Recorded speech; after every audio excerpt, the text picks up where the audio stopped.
right, good afternoon. Good afternoon, everyone. Thank you for coming. I'm Kyle Diamanis, Deputy Commissioner for Human Foods at FDA. It's my honor and privilege to introduce to you the Commissioner of FDA, Dr. Marty Makary, a renowned surgeon, scientist, researcher, and public policy expert.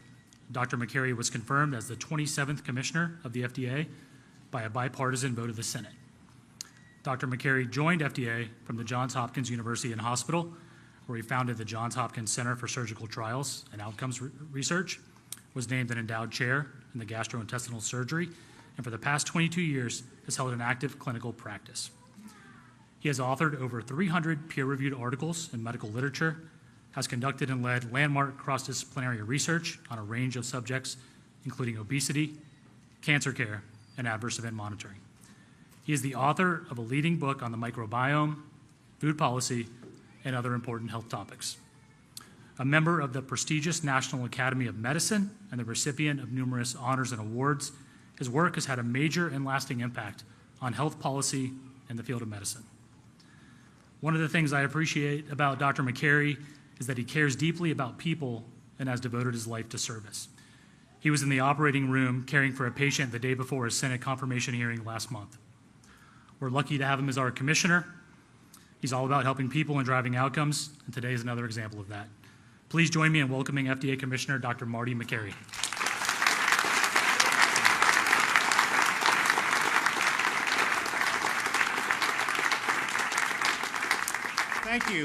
Thank you, Deputy Commissioner Diamantis.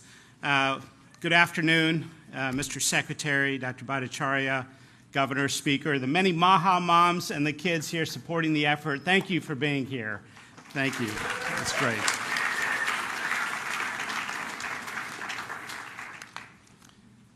Today, the FDA is taking action to remove petroleum-based food dyes from the U.S. food supply and from medications.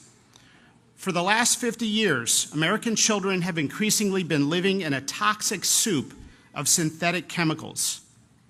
The scientific community has conducted a number of studies raising concerns about the correlation between petroleum-based synthetic dyes and several health conditions, such as attention deficit hyperactivity disorder, obesity, diabetes, insulin resistance, cancer, genomic disruption, GI issues, as I've seen in the hospital, and allergic reactions.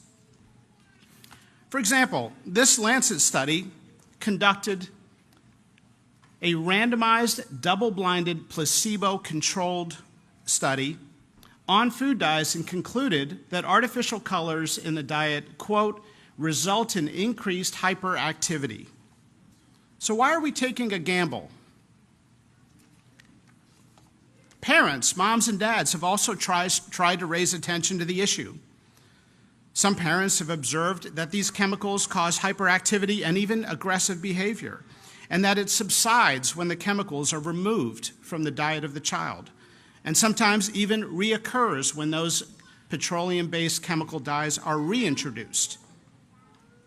As I know from my experience taking care of children as a doctor, you have to always listen to the mom.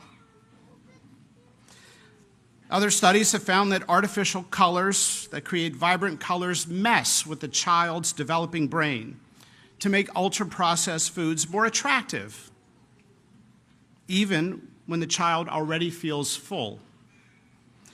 These studies have associated food colors directly with obesity and diabetes. Well, America's children are sick and suffering. 41% of children have at least one health condition, and 1 in 5 are on medication. The answer is not more Ozempic, more ADHD medication, and more antidepressants. There's a role for those medications, but we have to look at underlying root causes. The F in FDA stands for food. Now, there's no one ingredient that accounts for the child chronic disease epidemic. And let's be honest, taking petroleum-based food dyes out of the food supply is not a silver bullet that will instantly make America's children healthy, but it is one important step. This administration is not interested in continuing down the path of doing the same old things as we watch our nation's children get sicker. We need fresh, new approaches. Cancer and diabetes in young people is going up at an alarming rate, and nobody seems to know why. We have to turn our attention to underlying causes, such as chemicals and toxins that children are exposed to, not just more insulin and chemotherapy. And let's not forget that the best way to lower drug prices is to stop taking drugs we don't need. 30 states concerned about this very issue have introduced bills or laws with a patchwork of standards for food companies. So the food industry, which has many good people, has asked for clarity. So today the FDA is taking the following steps. Number one, establishing a national standard and timeline for the food industry to transition from petroleum-based food dyes to natural alternatives. Number two, initiating a process to revoke authorization of synthetic food colorings, including those not in production, namely citrus red number 2 and orange B, within the coming weeks. Number three, taking steps to eliminate the remaining 6 synthetic dyes on the market from the U.S. food supply, specifically red dye number 40, yellow dye number 5, yellow dye number 6, blue dye number 1, blue dye number 2, and green dye number 3 by the end of next year.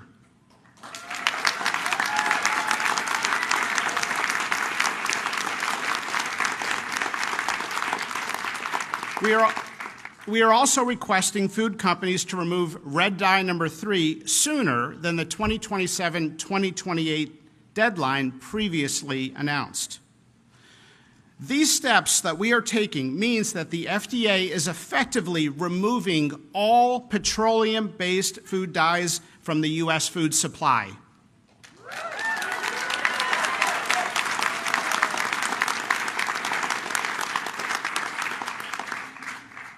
For companies that are currently using petroleum-based red dye, try watermelon juice. Or beet juice. For companies currently combining petroleum-based yellow chemical and red dyes together, try carrot juice. The FDA is also announcing plans today to authorize 4 additional natural color additives using natural ingredients in the coming weeks, while also accelerating the review and approval of other natural ingredient colors. I want to take a moment to thank America's food manufacturers. Many have been extremely cooperative. There are many good people in food manufacturing delivering on the needs of the American public. And they have done exactly what we have asked them to do. 100 years ago, we asked them to focus on mass food production to solve food insecurity. Now, given our child chronic disease epidemic and enormous suffering and cost that has ensued, we have to come together to address the new problem. That's right, we have to come together. If we can get beyond the tribalism in our society, rampant in our culture, we will realize that we all want the same things. Republican, Democrat, and independent moms showed up in high numbers to vote for President Trump on this very issue that Secretary Kennedy has championed. Moms across America have spoken, and they want more honesty and humility from our nation's healthcare leaders. And if we're being honest, ADHD is not a genetic problem, and our obesity epidemic is not a willpower problem. It's something that adults have done to children. I was reading a New England Journal of Medicine article recently, came out in January, referring to the chronic disease epidemic in children, specifically infertility, diabetes, obesity, attention deficit disorder, and many other health problems. And it referred to that group of problems with an interesting term. It called them non-communicable diseases of children. Non-communicable diseases. Well, actually, they are communicable, but kids are not getting these diseases from viruses or bacteria. They're getting them from using their phones and ultra-processed foods and chemicals and toxins that we have introduced into their world. Gandhi once said, the true mark of a society can be found in how it treats its most vulnerable members, including children. Secretary Kennedy has said that he would instruct the FDA to examine concerning ingredients in the nation's food supply, and today we are delivering on that promise.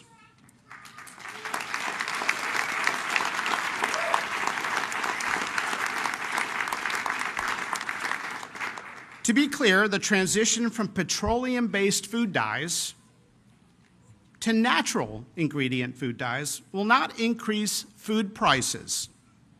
We know that from other countries that have already made the transition. It's not an opinion.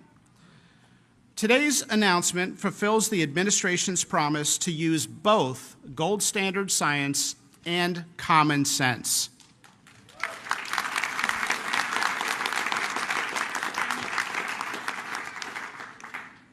For the last 50 years, we have been running one of the largest uncontrolled scientific experiments in the world on our nation's children without their consent. And today, we are removing these petroleum-based chemicals from their food supply.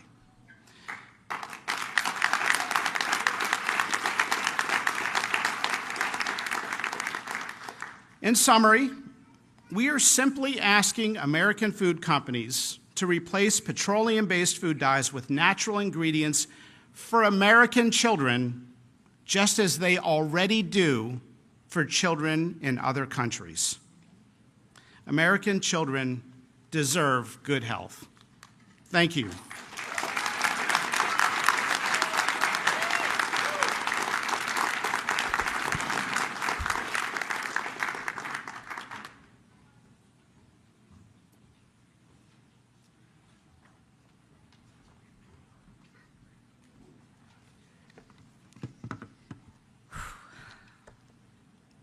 For over a decade, I have said the FDA is asleep at the wheel, and now I can stop saying that. Hi, I'm Vani Hari. I'm a food activist and author, a fellow MAHA mom, and I'm not affiliated with the HHS, just for the record. Thank you, Commissioner Dr. Marty McCary. Thank you, Secretary Kennedy, and everyone here at HHS that has made this swift action possible. Today marks the beginning of restoring the trust at the FDA and our regulatory institutions. Last September, I testified at the U.S. Senate about the blatant hypocrisy of American food companies selling safer products in other countries while selling inferior versions of the same exact products here in the United States with artificial food dyes made from petroleum. The outrage of American companies doing this spawned a massive grassroots movement to hold these companies accountable. 1,000 concerned citizens, moms, children, elected officials, health leaders from across the nation gathered in Battle Creek, Michigan last fall asking Kellogg's to remove the dyes they don't use in other countries. We had over 400,000 petition signatures to deliver to their headquarters, but they gave us the cold shoulder. They told us to get off their lawn. Secretary Kennedy took our unheard voices to the campaign trail and elevated them all the way up to President Trump. From the moment my kids were born, I have taught them the truth about artificial food dyes because our government was doing nothing to protect them from these harmful ingredients. Now we are entering a new era. an era where we don't need to worry about artificial food dyes on the frosting of a birthday cake, the breakfast cereals served at schools, our children's Halloween bucket or Easter basket, the chips and the sports drinks being served after a game. This was the effort of so many incredible people, many of whom are in this room today. Thank you. Thank you for being loud. Thank you for coming together with me on this issue. Because you made your voices heard, we now have made history together. And now we have intellectual honesty coming out of the FDA, focused on looking at updated science on food additives that American food companies are not using in other countries. This is a win for every American who doesn't know the truth about the food industry. For all the mothers, the fathers, the doctors, and the teachers out there struggling for answers on our children's health problems when they can be solved with food. Because you know what? Food is medicine. Thank you very much.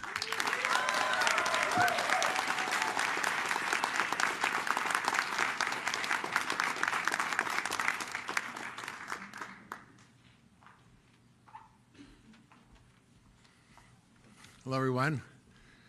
Thank you, Mr. Secretary, Commissioner McCary, Governor Morrissey, and the rest of the crew here to fight the good fight. And I was reflecting on a friend of mine who was a pediatrician who once said that if a foreign nation was doing to our children what we are doing in America, we'd go to war to protect them. And I think we don't need to do that anymore because we have a champion in Secretary Kennedy and Commissioner McCary to really make a change that we need in America. I'm Dr. Mark Hyman. I'm a practicing physician. I'm speaking on behalf of myself and not HHS. I'm a lifelong advocate for addressing chronic disease through food. And I'm here today because our food system, specifically our regulatory system for food additives and dyes, is failing to protect the health of the American people, especially our children. Every day, Americans consume thousands of chemicals in our food, many of which have never been independently tested for long-term safety. Artificial dyes like red 40 and yellow 5, emulsifiers, preservatives, and so-called natural flavors have been linked in studies, many studies, to behavioral issues, to metabolic dysfunction, to inflammation in the body. And these aren't just theoretical risks. We're seeing rising rates of chronic diseases linked to food dyes and other additives like ADHD, obesity, autoimmune diseases, allergies, endocrine disruption, and even cancer. The highest levels of scientific evidence shows that these food dyes cause increased hyperactivity, reduced attention span, irritability, sleep disturbances in both children with and without pre-existing behavioral disorders. Now, these effects can occur at doses within the range of typical consumption for many kids, which is often in the many milligram doses. Is it any wonder that there's been a 1,000% increase in ADHD since 1970? 1,000%. No parent should have to guess whether the food they're giving their child contains substances banned in Europe but allowed here. No doctor should watch their patients struggle with chronic illness tied to ultra-processed food and be powerless to change it because our food policies lag decades behind the science.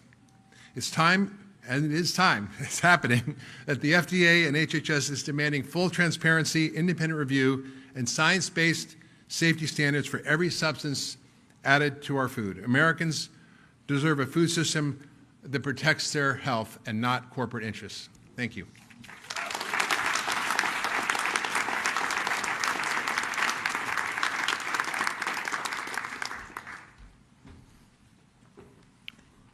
My name is Callie Means. I'm a special government employee at the White House.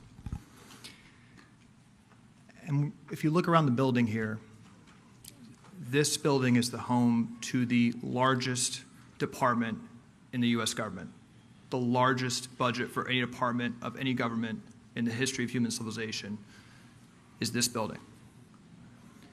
And 90% of that spending is because we are poisoning our population with chronic disease. 90% of the spending from this building, and the spending from this building is 5 times what it is in Spain per capita, 4 times what it is in Italy.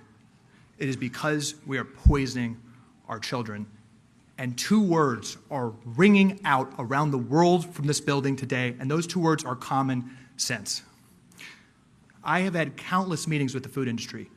They've talked to the media about this. They lecture us about not being scientifically rigorous on these policies with food dyes. Well, let's think about what that study would actually entail. A peer-reviewed, placebo-controlled study would involve giving these children shots of crude oil every single day for years and seeing what happens. When a study itself that the industry is telling us to do is on its face unethical, we clearly have a problem. This is also a day where the cries and the shouts and the applause from Maha moms during the campaign are ringing out across the country. Look at what we have here today. We have people like Dr. Mark Hyman who've been fighting this and talking about the real science for decades.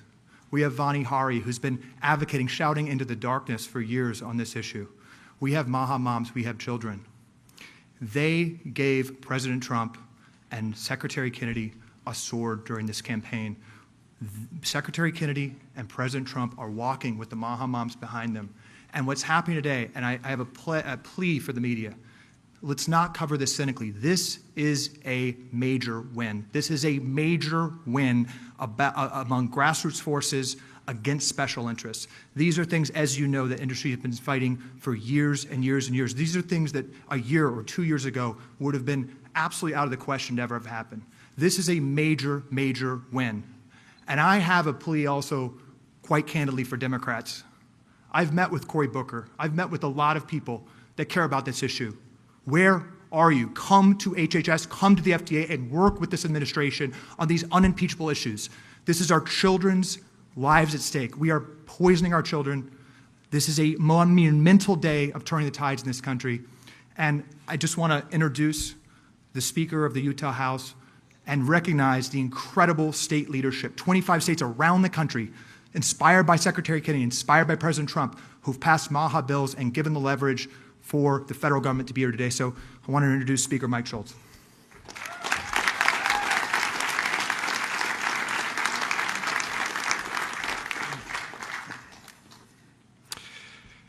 Good afternoon. I'd like to start by giving a shout out to my colleagues in the Utah House of Representatives and the Utah Senate, 10 of which came to be here with us today. Thank you. Because you see, real change doesn't happen easy. It happens because people are willing to do the hard things, to make the tough calls, and to put our kids first and Americans first. Whether it's banning soda from SNAP purchases or getting ultra-processed foods out of our school lunches, or removing fluoride from our drinking water, Utah leads and Utah has taken action.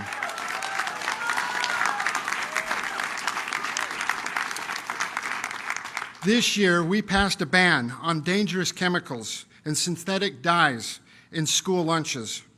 In fact, one of our largest school districts has been doing this for 3 years already, showing that we can provide a healthy environment for our kids without overburdening our schools and our school systems.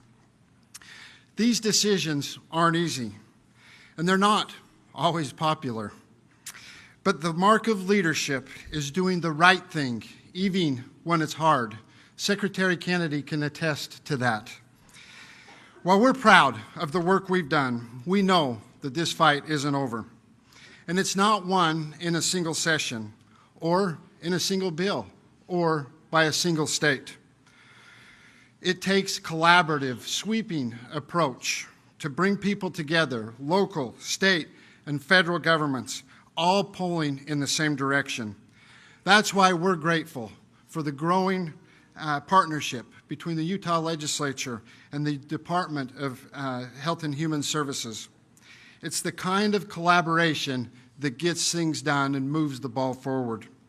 We appreciate the support, and we really respect the leadership in this room, especially Secretary Kennedy, and we're excited to keep the ball moving and to keep things going.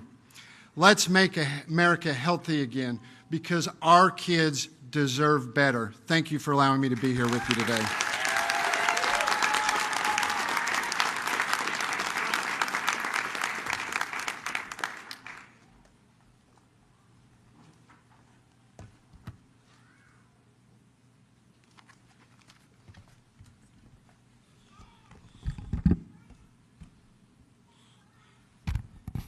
Well, good afternoon. What a wonderful time to be here at HHS today. I just want to start out and thank the Health and Human Services Secretary, Robert F. Kennedy, for his vision and for all the amazing work that he and his team have done in just a very short period of time.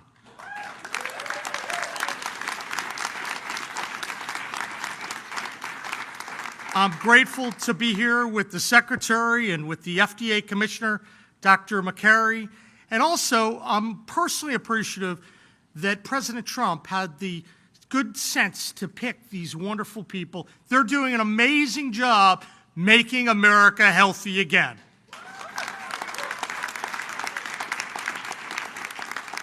I also look around this room and I see a lot of leaders of the MAHA movement and their mission of making their states and their country healthy again. And I know there are some people here from West Virginia, some of our leaders who really led the way for the recent legislation, which maybe had something small to do with why we're here today. So Senator Barrett and Senator Chapman, and there are a couple other folks here. I'm just grateful for your leadership on the ground, because when we win on all these issues, we win as a team, and we have a great team here today. Now, when we think about the MAHA movement, we think about how we can make Americans happier, healthier, and living more purposeful lives. At the end of the day, this is an opportunity for everyone to live a little bit longer, spend more time with purpose and with friends and loved ones. In West Virginia, just last month, we launched what I called the 4 pillars of a healthy West Virginia. That's to reverse some of the negative healthcare outcomes that have plagued our state for far too long. Pillar 1, big part of why we're here today, it's cleaning up our food. I want to get the crap out of our food and improve the quality of school meals. We passed the law in West Virginia because we thought our kids and our citizens deserve better. They deserve real food, not chemical shortcuts designed to fool the eye but harm the body. That's what making America healthy again means to us. It's not just a slogan, it's a mission. And it starts with protecting the most vulnerable among us, our children. Now in West Virginia, we've launched a statewide walking challenge. We've called it the Mountaineer Mile. We're reforming our SNAP system to reward healthy choices. And we're holding a line on harmful food additives. Because when taxpayer dollars are involved, they should fuel health, not disease. And as part of this process, thank you. That's a pretty basic concept, I think.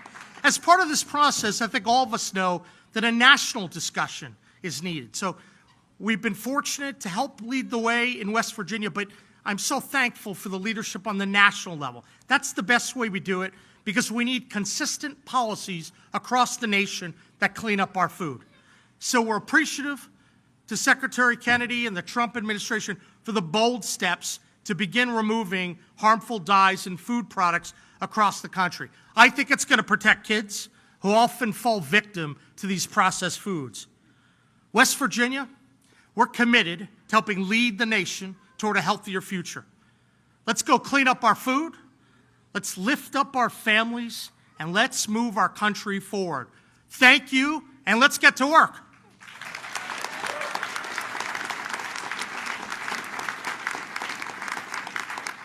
And now it is my pleasure, my honor, to introduce someone who makes a lot of people nervous here in Washington. That's Secretary Kennedy. Secretary Kennedy? This is a guy that's willing to speak the hard truths and stand up for everyday Americans. Even when it's not popular, he stands up, he makes it happen. Let's join me in welcoming him, a warrior for America's children, RFK Jr. me see it.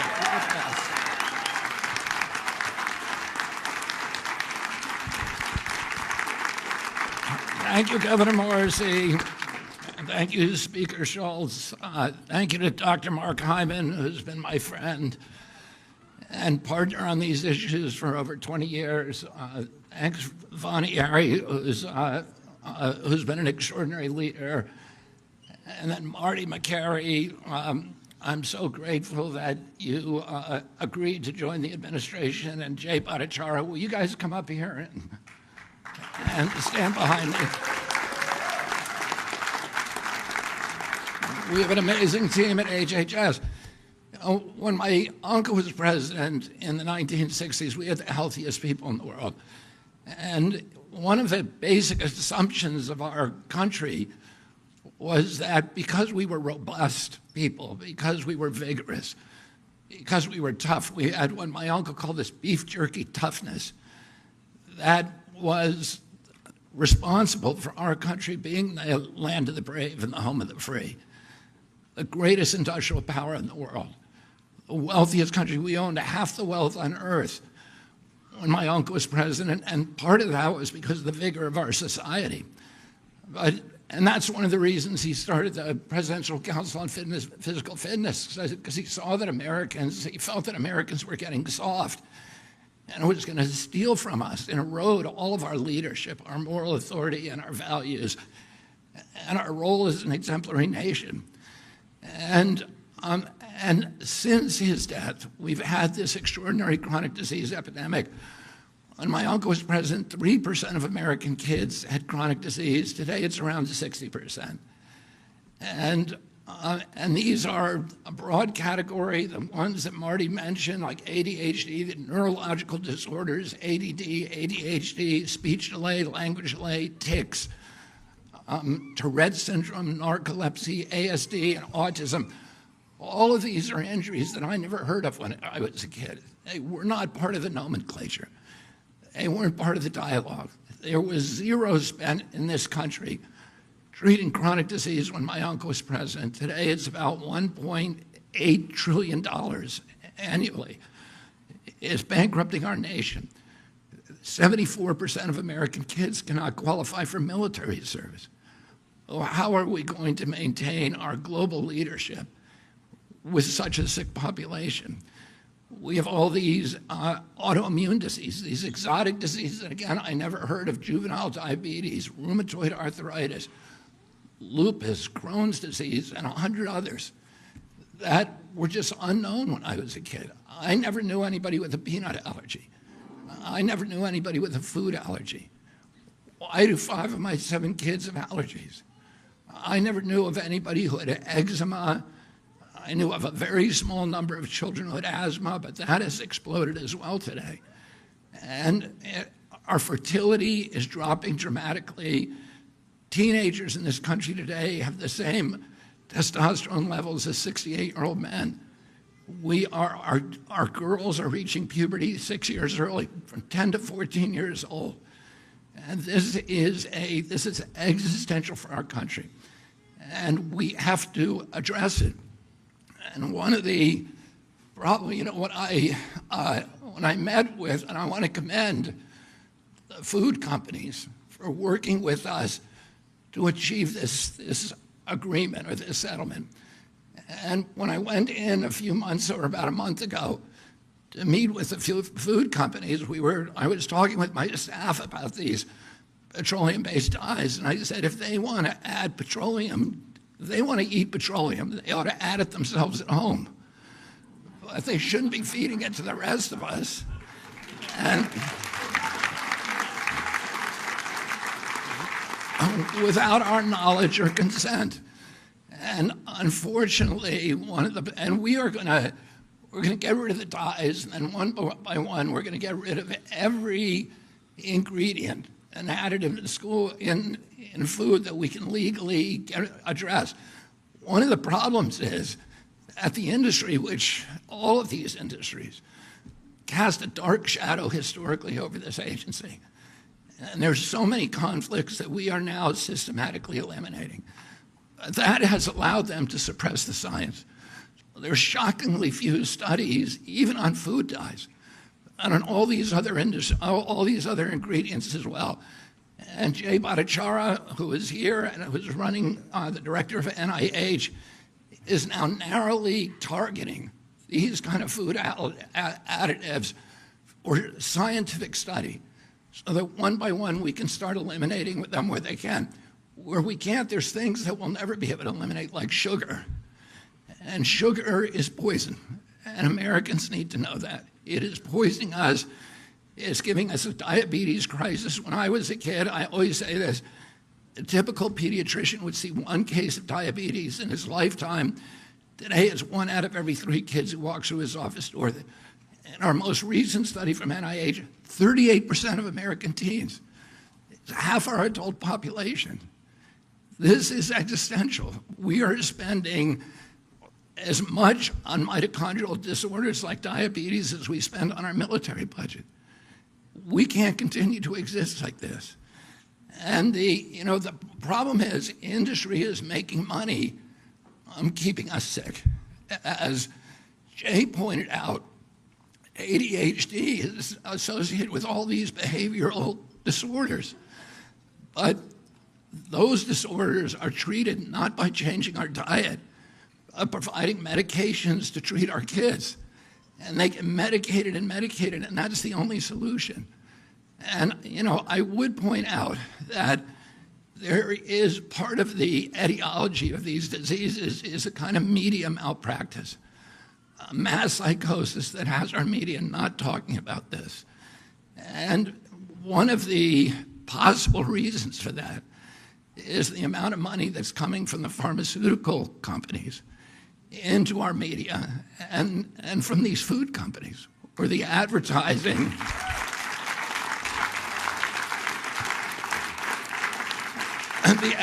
The advertising has at least plays a factor. That revenue, that extraordinary revenue stream, in disabling their capacity or their inclination for skepticism and for critical thinking. So Americans don't know what they're eating, and they don't know the implications of those things.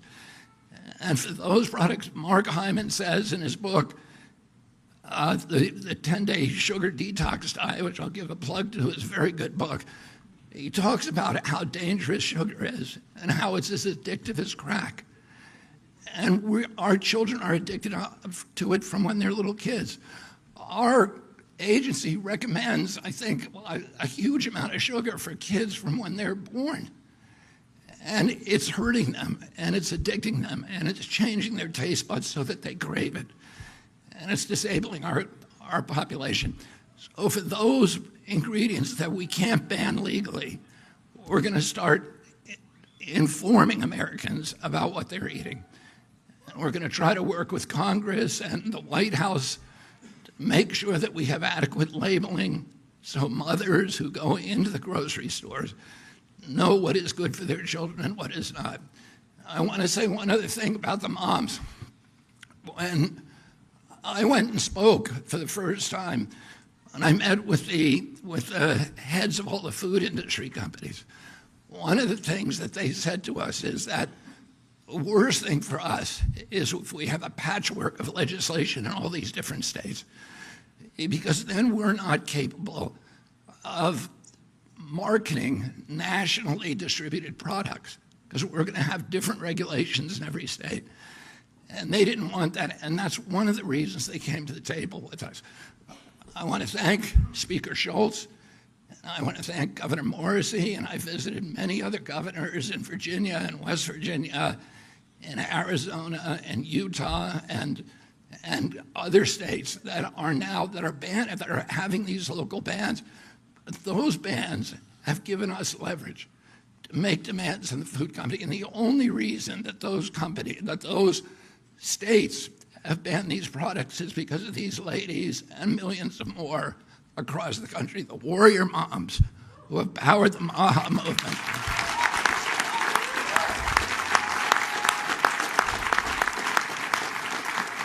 And I just want to urge all of you, it's not the time to stop. It's the time to redouble your efforts, because we have them on the run now. and we are going to win this battle. And 4 years from now, we're going to have most of these products off the market, or you will know about them when you go in the grocery store. So I want to thank you.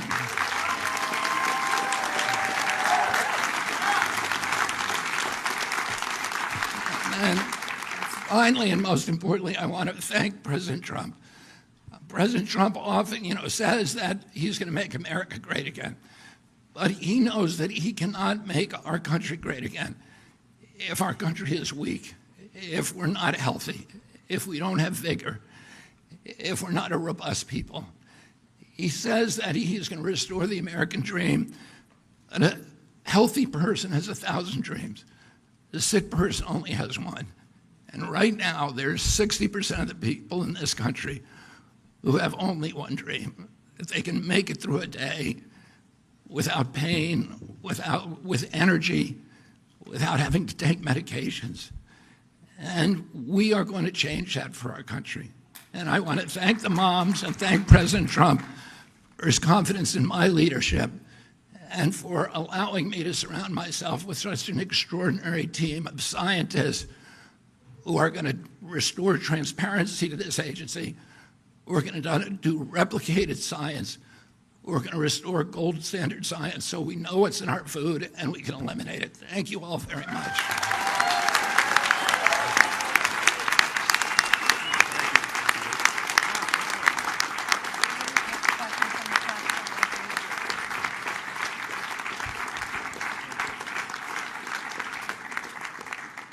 Thank you, Secretary Kennedy. Thank you to everyone for being here, and thank you to the press for attending today. We're going to take some questions from the press. If you can please say your first, last name, and outlet when I call on you, that would be great. Sarah, CNN. Here. I got it. Okay, yeah. Hi, Sarah Overmall from CNN. Secretary Kennedy, you talked about how sugar is poison and how it's addictive. Is that the next step for you, looking at policies to reduce or even eliminate sugar in food products?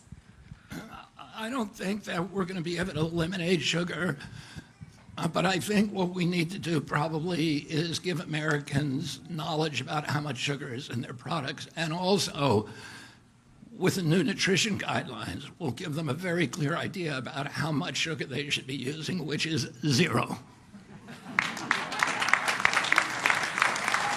Yes. Hi, Helena Bottomiller-Evich with Food Fix. You mentioned the goal is to work with the food industry to get the most of the major synthetic food dyes out. What is the plan if the food industry does not voluntarily agree to do that? And what are the next steps if you can't get agreement within the industry? Thank you. Well, here the industry has voluntarily agreed. And so, I think as we move forward, we are going to work with the industry. They've shown a lot of leadership on this right now. And in fact, we're getting food companies now and fast food companies who are calling us almost every day and asking us, how do we do this? What do you want us to do? Will you do a press conference with us? And so we're really happy with the reception. I think they're ready to change the industry. They have children too. There's no such thing as Republican children or Democratic children. Their children are going to the same schools, they're eating the same foods as the rest of us. And I think most of them really want to have a healthier America. They want clear guidelines, and they want to know what they can and can't do, and we're going to give them that.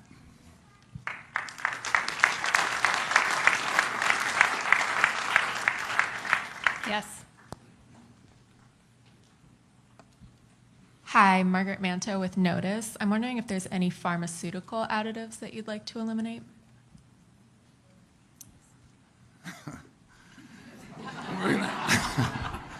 We're gonna start on that next. I don't have anything particular there.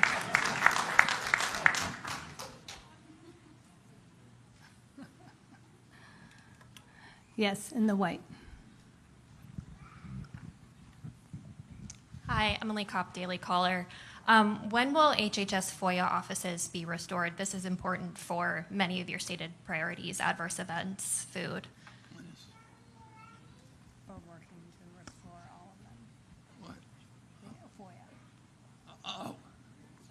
when is our FOIA? A lot of the FOIA offices are eliminated by those. We're restoring all the FOIA offices, and we're going to make it much easier for people to get the information. We're going to try to post as much as we can. We're going to start a website with all former FOIA requests and the documents that were produced so people don't have to do it again and again. And we're going to try to get as close as we can to total transparency in this agency. You know, I spent a lot of years litigating under FOIA, and I experienced the frustration of going year after year and being stonewalled by the agencies.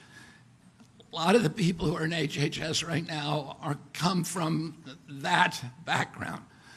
So we all understand how important it is to have, clear communications. Well, the papers that we produce in this agency do not belong to us. They belong to the American people, and we need to be honest with them.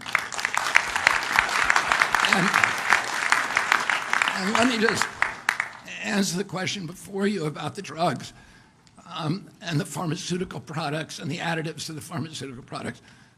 Right now, Jay Bhattacharya is working is assembling teams all over the country of scientists at universities and research centers to look at all of those products so that we can have, one of the problems is we don't have good science on everything. And we need to have science before we take policy action. And that science has been suppressed systematically for decades because of the conflicts in this agency. We're going to remove those conflicts. We're doing the science, already doing it. And we'll be announcing a series of grant opportunities this summer on all of these different ingredients. And we're going to have good information for the American public, and then we will take appropriate action. Ashley. Ashley DeMello with Fox News Digital. Will there be a way for Americans to identify products that are complying with this phase-out? Such as labeling or? We're looking at labeling. Labeling, we have to go to Congress for. But one of the things that we're going to do is we're going to post all the information we have about every additive on an open source website. So that, and we're going to encourage companies that develop apps. There are a number of other apps out there today, like Yucca is one, but there are a number of others. I use Yucca, and my wife uses it in our home. Those apps, then you can use. Those companies will develop apps in the private marketplace, so that mothers can go in, they can scan a barcode of every product in their grocery store, and they can know what's in it and what's not. Thank you. Jan? So, Secretary Kennedy, you have a lot of issues on the MAHA agenda, obviously, and I'm very curious if you could share some of the logic of choosing, for example, autism and food dyes and things as some of the kind of inaugural issues that you're coming forward with. I would say, we're in a triage situation now, so we're choosing our priorities based upon the issues. Food dye is just a no-brainer. Nobody wants to eat petroleum. Everybody knows there's enough science out there that we know it's terrible for you. It causes health problems, but also behavioral problems. And so we can act on that now. Anything that we can act on, we're going to act on immediately. Some stuff we need science for. We just need to do more science. But a lot of times you hear people say, oh, we're going to do more science on that, and then 10 years go by. That's not going to happen. President Trump wants dramatic change. President Trump wants dramatic change in the next 2 years, and we're going to deliver that for him. In terms of autism is a priority. We've gone from 1 in 10,000 now to 1 in 31, 1 in every 20 boys. This is 1,000 times more impactful to our country from an economic point of view, from a moral point of view, from just from the perspective of just our national well-being. That it has to be. It's costed by 2035. It's going to cost us autism alone, just one of these chronic diseases, will cost our country $1 trillion a year. We have to end that, and we have to end that because the children and the families are suffering so terribly. So that has been a priority for me for 20 years, and it will continue to be a priority, and we are going to find the answer very, very quickly, and we're going to eliminate the exposures that are causing it. Yes.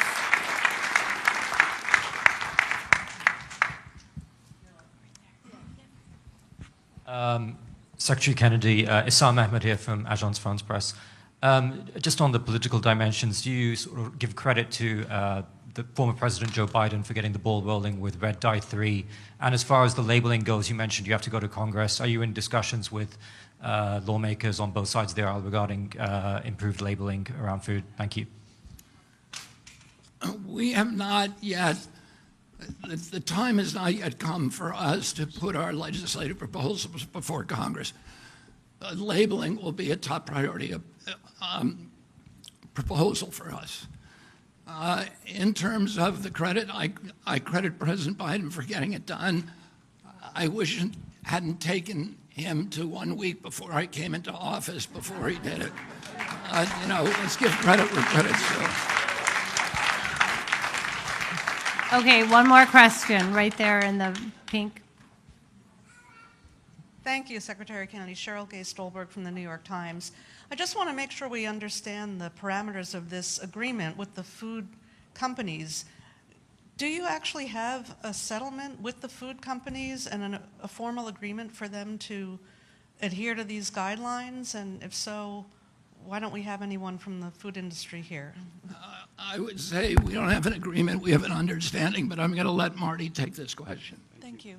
Thank you, Mr. Secretary. You win more bees with honey than fire. Good to see you, Cheryl. And so there are a number of tools at our disposal. And so I believe in love, and let's start in a friendly way and see if we can do this without any statutory or regulatory changes, but we are exploring every tool in the toolbox to make sure this gets done very quickly. And they want to do it. They want to do it. So why go down a complicated road with Congress when they want to do this? They don't want to deal with a patchwork of 30 different state plans. We've had wonderful meetings with the food industry. I've been amazed, and they are eager to do this. They are good people. As Secretary Kennedy has said, they have kids too, and I think we all want the same thing. Thank you.